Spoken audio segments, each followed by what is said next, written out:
Yop tout le monde, c'est Vico, j'espère que vous allez tous très bien. Aujourd'hui on se retrouve pour une nouvelle vidéo, mais surtout le 16e numéro de Cyclisme Actu. Et oui, aujourd'hui en ce mardi, nous allons débriefer les championnats du monde de cyclisme sur route qui avaient lieu dimanche dernier du côté de Glasgow en Écosse. Un championnat du monde marqué par une interruption de course à un peu plus de 192 km de l'arrivée, due à une manifestation. La route était bloquée, une manifestation pour la planète, le climat, vous savez, il se manifeste beaucoup lors de divers événements sportifs ces derniers temps. D'ailleurs, on a eu des scènes assez cocasses avec Mathieu Van Der Poel, dont on parlera un petit peu plus tard dans la vidéo, qui est allé poser une pêche chez l'habitant. Autant vous dire que tout ça est très rarement visible de nos jours. Un championnat du monde qui a été clair comme de l'eau de roche. Honnêtement, c'est la première fois depuis très longtemps que je vois un championnat du monde aussi limpide à 80 km de l'arrivée. On avait déjà à l'avant tous les coureurs que nous allions retrouver dans le final pour se jouer la victoire et le maillot arc-en-ciel, des Pogacar, des Van Aert,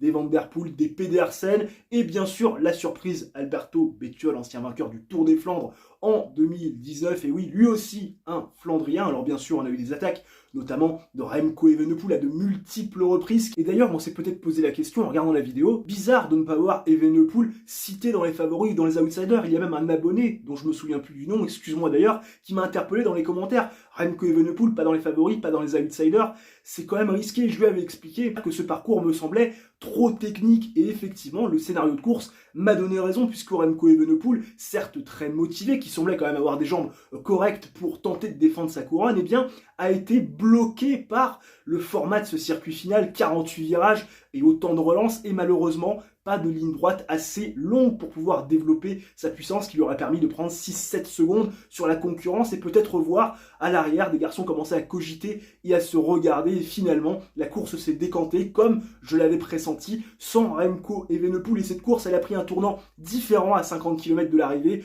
quand l'ami Alberto Bettiol, l'italien vainqueur du Tour des Flandres 2019, a décidé de porter une attaque. Il a pris 10, 15, 20, 30, 40 secondes sur la concurrence et puis finalement un petit groupe a décidé de s'isoler donc en chasse avec Mathieu Van Der Poel, Wout van Aert, Tadej Pogacar et Mats Pedersen, les 4 favoris annoncés pour la couronne mondiale en 2023 et la succession de Remco Evenepoel. Ce groupe a d'abord buté et puis derrière a commencé à reprendre petit à petit du temps et puis dans l'avant-dernier tour, au milieu de l'avant-dernier tour, on a finalement revenu sur Alberto Bettiol et à 22 km 500 de l'arrivée, Mathieu Van Der Poel en a profité pour porter une estocade dans l'une des grosses buttes bien sévères, bien sèches, avec un fort pourcentage. Wout van Aert était dans la roue, malheureusement, le Belge s'est très vite rassis, puis Tadej Pogacar, qui était déjà bien occupé dans la roue de Wout van Aert, n'a pas pu suivre l'accélération de Mathieu Van Der Poel, qui a pris très rapidement 10, 15, 20, 30 secondes, et c'est vrai qu'à ce moment-là, on s'est dit, s'il n'y a pas chute ou problème mécanique, Mathieu Van Der Poel va filer vers la victoire, et pourtant,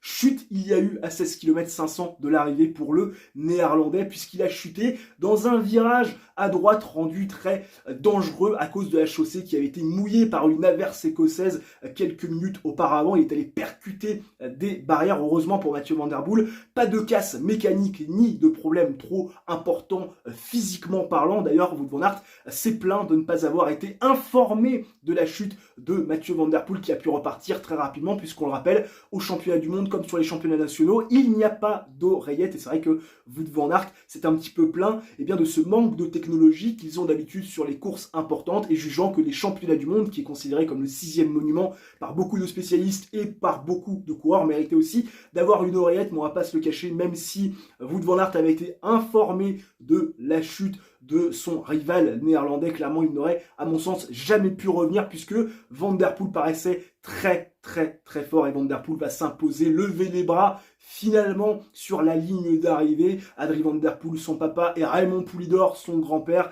eux avaient été médaillés mais jamais champions du monde. Mathieu Van Der Poel qui met donc fin à la malédiction familiale et qui va chercher à 28 ans le premier titre mondial de sa carrière, terminant devant Wout van Aert qui va devoir se contenter à nouveau de la médaille d'argent sur un championnat du monde. Il va mourir à plus d'1 minute 30 de son grand rival et Tadej Pogacar va se contenter du bronze, arrivant à quelques secondes donc de son rival rival belge. On a eu un magnifique podium, les 3 plus beaux représentants du cyclisme mondial aux 3 premières places de ce championnat du monde. Autant vous dire que c'est une très bonne pub pour le cyclisme sur route, même si on aurait aimé naïvement côté français avoir un Français capable de se battre pour ce podium et cette victoire. Malheureusement, on n'a pas été très bien loti, notamment en début de course avec Christophe Laporte, qui était certainement la meilleure carte pour cette équipe tricolore, qui malheureusement a été victime de 2 crevaisons attendues par Julien Lafilippe. Malheureusement, il n'a jamais pu revenir dans la course. Christophe Laporte qui paraissait quand même plutôt à l'aise, avec plutôt de bonnes jambes, mais encore une fois, au vu de la démonstration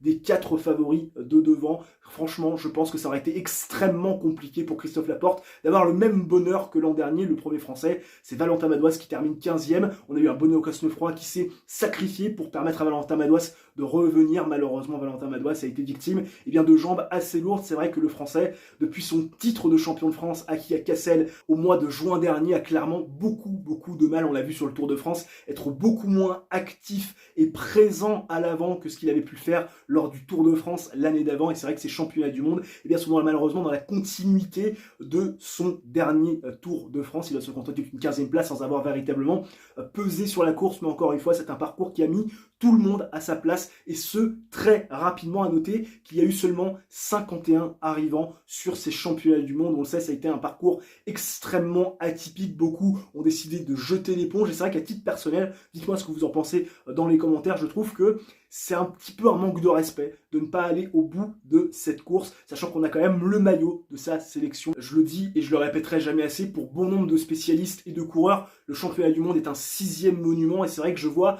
pas autant d'abandon sur les différents monuments au cours de la saison que ce qu'on a pu voir sur les championnats du monde. Donc n'hésitez pas à me donner votre avis en commentaire sur le sujet, et bien évidemment aussi à me donner votre avis dans l'espace qui est dédié pour me parler de ces championnats du monde, et aussi me dire ce que vous avez pensé de cette vidéo, parce que vos avis, comme toujours, m'intéressent. N'hésitez pas, si la vidéo vous a plu, à réaliser votre coup du chapeau, le like, l'abonnement, l'activation, la cloche. Ça ne mange pas de pain, c'est totalement gratuit, vous connaissez les bails, et nous on se retrouve très rapidement pour une nouvelle vidéo de sport. D'ici là, portez-vous bien, ciao, bye bye, et à la prochaine.